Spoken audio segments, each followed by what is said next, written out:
Manishi Raychaudhuri then joins in on the show. Manishi, hi, morning. We were hoping we'd be able to celebrate a fresh high on the index with you, but seems like it's going to test our patience a little bit more.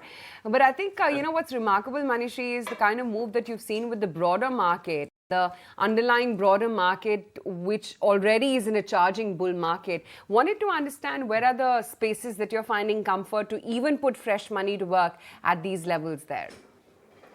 Right. I think, the phenomenon that you're describing is basically the classic instance of investors' focus shifting from the top run stocks that had performed well earlier. Because one doesn't really have the valuation comfort in the top rung frontline stocks. And that is why the investors' focus, the interest is gradually shifting down to the second and third tier names, even within a broad sector to different subsectors compared to what had performed earlier. And that is why we have the broader indices. Take BSE 500, for example. That is, they're trading at higher levels compared to many of the frontline narrow indices like the Sensex or the Nifty. I think this attempt on the part of investors to find cheaper names, but which conform to the same themes, are likely to continue for some more time, which means that maybe the mid caps and quality mid caps in particular, they would possibly outperform, at least in the near term.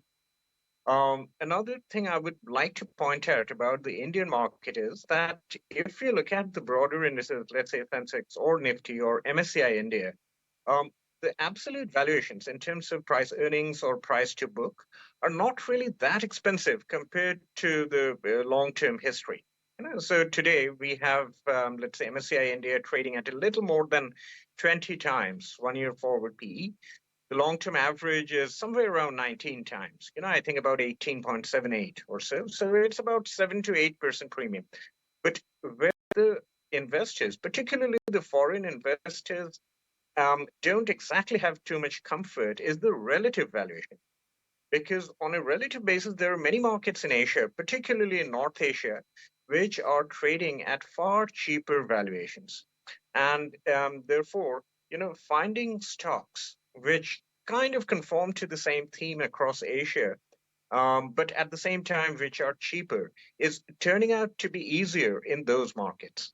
Um, India has benefited massively from FII flow reallocation. It has happened away from China and into India in the months of May and till now in June as well. But on a relative basis, India might take a bit of a breather in the near term purely because of this relative valuation premium. Manishi, so is it time now to upgrade your Sensex year-end target, which stood at 66,000? And when are we likely to hit that 1 lakh number on Sensex? Likely to happen in the next 2 to 3 years, you believe? It's a kind of a sentiment boosting number, but think about it this way: India's nominal GDP growth is somewhere in the range of maybe 10 to 12%. Real GDP about 7%, and let's take about 4% long-term inflation rate. That's about 11%. That's nominal GDP growth. Usually, corporate revenue growth, earnings growth are slightly higher than that. Let's take anywhere between 13 to 14%.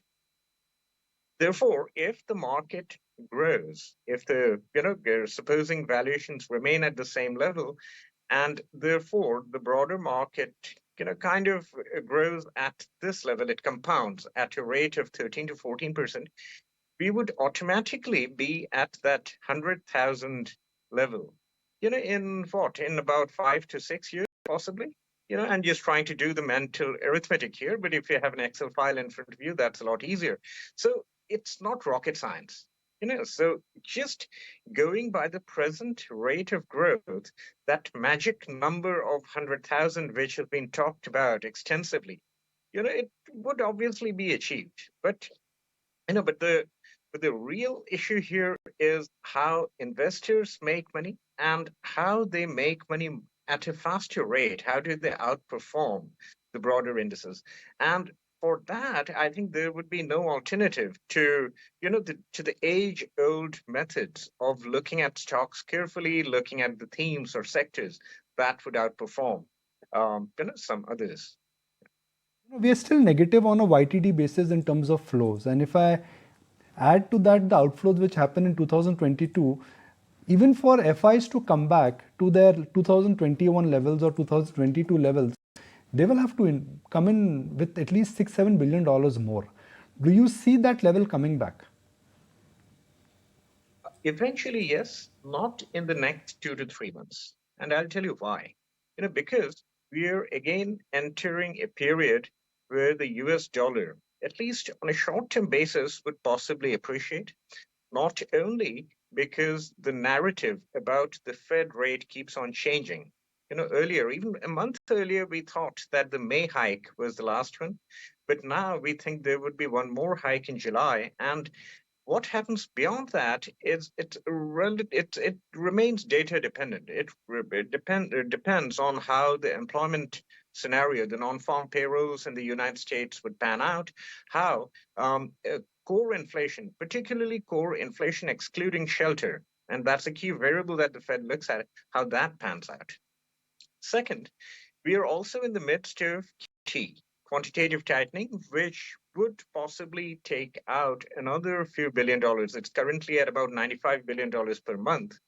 And till about, let's say, September or so, all throughout the summer, this would continue to constrain liquidity in the developed market. And the developed markets are where bulk of the Asian emerging markets get their flows from.